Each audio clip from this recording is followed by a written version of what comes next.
नमस्कार, मैं प्रशांत रंजन स्वतः समाचार के लिए अभी हम लोग खड़े हैं नालंदा ज़िले में बड़ी मठ स्थान है। यहाँ पर आइए हम मठ के पुजारी से जानने की कोशिश करते हैं कि इस बड़ी मठ की क्या खासियत है और भारतीय संस्कृति के को आगे बढ़ाने में, प्रचार प्रसार करने में, धर्म की स्थापना में इस मठ, इस स्थान का, इस संस्था का क्या योगदान है। सारी बातें हम इस मठ के पुजारी से पूछेंगे।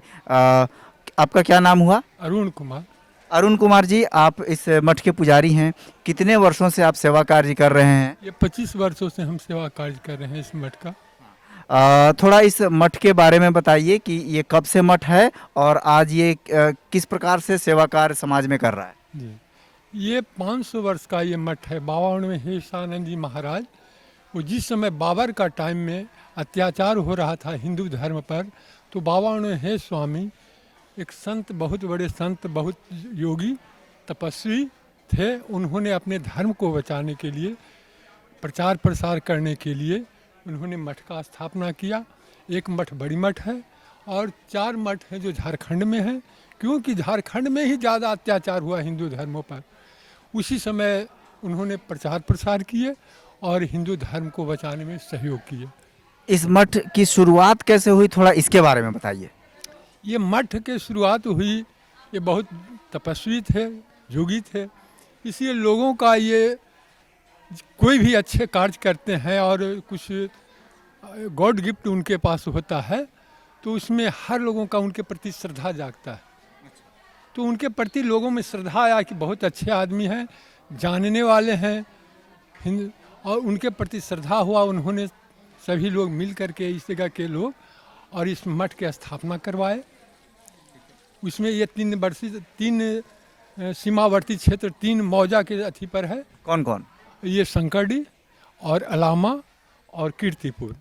तो ये जो है, जो तीनों मिलकर के बावड़ में है, इसको आरजू विनती कर कर इसी जगह उनसे स्थापना करवाए कि आप ऐसे संत कहाँ मिलेंगे, आप ऐसे गुरु हम लोग को कहाँ मिलेंगे भविष्य में। उन्होंने स्थापना करवाए। स्थापना करवाने के बाद उनके प्रति श्रद्धा जागा, फिर मतलब प्रचार प्रसार धर्म को किए और फिर झारखंड में जाकर के प्रचार प्रसार किए।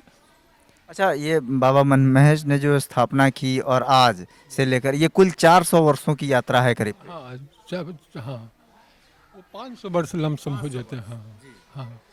अच्छा, अभी अभी इस मठ में किस प्रकार के और सेवा कार्य किए जा रहे हैं, इस बारे में कुछ बताइए। हाँ, गरीबों को सहायता दी जाती है और मतलब लोगों को, गरीब गुरबा को खाने के लिए भी देते हैं, वस्त्र देते हैं।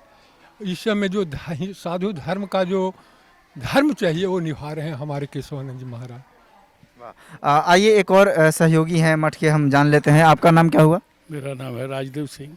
राजदेव सिंह जी, बताइए कि इस मठ के द्वारा सेवा कार्य किए जा रहे हैं, जो कुछ इसके बारे में बताइए।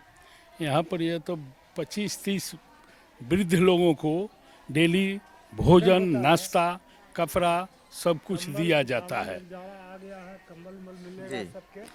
और इस बताइए कि इस मठ के क्या योजना है भविष्य में, किस प्रकार से समाज सेवा को लेकर? स्वामी केशवानंद जी जो यहाँ के अभी वर्तमान में महंत हैं, उनका योजना है जो, और जो जीर्ण शीर्ण जो बिल्डिंग पड़ा हुआ है उसको तोड़ करके बढ़िया ढंग से या संस्कृत विद्यालय का स्थापना करके संस्कृत विद्यालय चले, जो मुफ्त में से पढ़ने वाले विद्यार्थियों को शिक्षा दिया जा सके। चलिए, हमने जानने की कोशिश की मठ के पुजारी से और अन्य कार्यकर्ताओं से कि मठ 400 वर्षों की अपनी यात्रा में आज 2020 में है और किस प्रकार से समाज सेवा कर रहा है और धर्म की संस्थापना के लिए भारतीय संस्कृति की प्रचार प्रसार कर रहा है। बिहार प्रांत के नालंदा जिले की पहचान ज्ञान की धरती होने के साथ साथ धर्म केंद्र के रूप में भी प्रसिद्ध है। बौद्ध धर्म के अलावा यहाँ सनातन धर्म के भी जागृत स्थल हैं।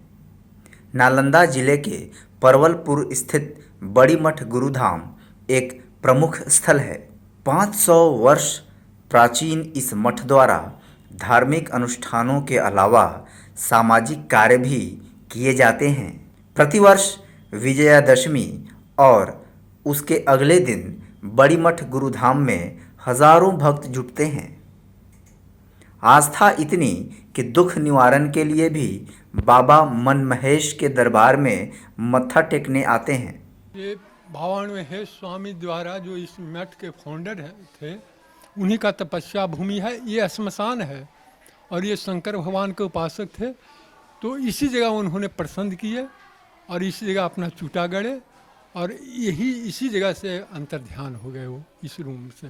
बाबा मन महेश का द्वार पूरे साल में सिर्फ 10 दिन के लिए ही खुलता है। वर्तमान में भारत साधु समाज के कार्यकारी महामंत्री स्वामी केशवानंद जी के मार्गदर्शन में यह मठ संचालित हो रहा है।